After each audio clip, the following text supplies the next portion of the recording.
যে সন্ত্রাস করে তিনটা দল, লীগ, শিবির এবং ছাত্র দল। আমরা গতকাল তার প্রমাণ কিন্তু আরও একবার পেলাম যে ইসলামী ছাত্র শিবির এবং তাদের বিভিন্ন দোকান ABCD, অমুক দোকান তমুক দোকান, ইসলাম জাতীয় ছাত্র শক্তি NCP, এরকম ABCD টিমগুলো ইসলামী ছাত্র শিবির এবং জামাতের সাথে মিলেমিশে তারা অভ্যুত্থান পরবর্তী সময় কিন্তু ক্যাম্পাসগুলোতে ছাত্র রাজনীতি বন্ধ করার একটা ডাক দিয়েছিল। এবং আমরা দেখেছি এই যে ছাত্র রাজনীতি বন্ধ এর মাধ্যমে তারা কেবলমাত্র গুপ্ত রাজনীতি চলমান রাখতে চেয়েছিল। গতকাল সেই ঘটনাকে কেন্দ্র করেই দলের সাথে শিবিরের একটা সংঘর্ষ ঘটে। অন্তর্বর্তীকালীন সরকারের আমলে বারবার আমাদেরকে রাজু ভাস্কর্যে দাঁড়াতে হচ্ছে, দেশের বিভিন্ন প্রান্তে আমাদেরকে দাঁড়াতে হয়েছে দেশের সমসাময়িক বিষয়গুলোকে নিয়ে। তখন আমরা কথা বলতাম সাম্রাজ্যবাদের বিরুদ্ধে, আমরা কথা বলতাম দেশে যে মততন্ত্র চলছে তার বিরুদ্ধে।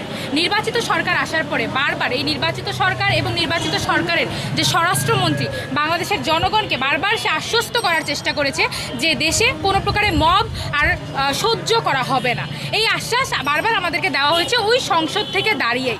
আমরা দেখি যে সংসদে নানা সময় নানা ধরনের খুনসুটি, নানা ধরনের হাসাহাসি, নানা ধরনের বড় বড় আলাপ চললেও আপনারা যদি সংসদের বাইরে আসেন তাহলে আমরা আসলে জনগণের যে জীবনের যে দুর্দশা সেটা আমরা দেখতে পাই। এমনকি আমরা দেখতে পারলাম যে একটা নির্বাচিত সরকারের আমলে গতকাল চট্টগ্রাম সিটি কলেজে দল আর শিবিরের মধ্যে একটা সংঘর্ষ ঘটে এবং সেই সংঘর্ষকে কেন্দ্র করে সেই কলেজের সকল প্রকার কার্যক্রম, পরীক্ষা এবং ক্লাস বন্ধ করে দেওয়া হলো। আপনারা জানেন যে এই যে কারণে ক্লাস পরীক্ষা বর্জন করা হলো, বন্ধ করা হলো, সে কোনো গণতান্ত্রিক আন্দোলনকে ধরে না, বরঞ্চ একটা সংঘর্ষকে ধরে। এই যে সংস্কৃতি, এই যে অপসংস্কৃতি, এই যে অস্ত্রের রাজনীতি, এটা আমরা বন্ধের দাবি করিয়েছি, বারবার করেছি।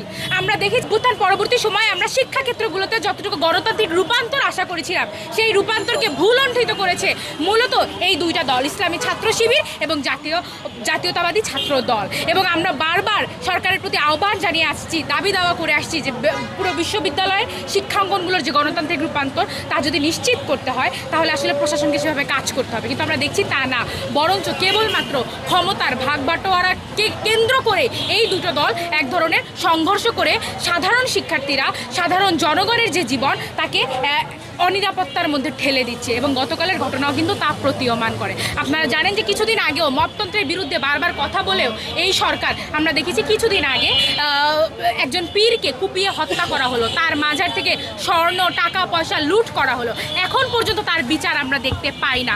আমরা দেখি যে শিরিন শারমিনের মতো অপরাধীরা কিছুদিনের মধ্যেই জামিন পায়, কয়েক ঘন্টার মধ্যেই জামিন পায়, কিন্তু আসলে ইমিকে যেই কারণে গ্রেফতার করা হলো তার জামিনেরও কোনো প্রসঙ্গ নাই, তার মুক্তিরও কোনো প্রসঙ্গ নাই, তাকে একেবারে ক্ষমতার জেরে দিনের পরে দিন কারাগারে আটকে রাখা হচ্ছে। এর মাধ্যমে কেবলমাত্র পতিত ফ্যাসিস্ট সরকারকে জনগণের সামনে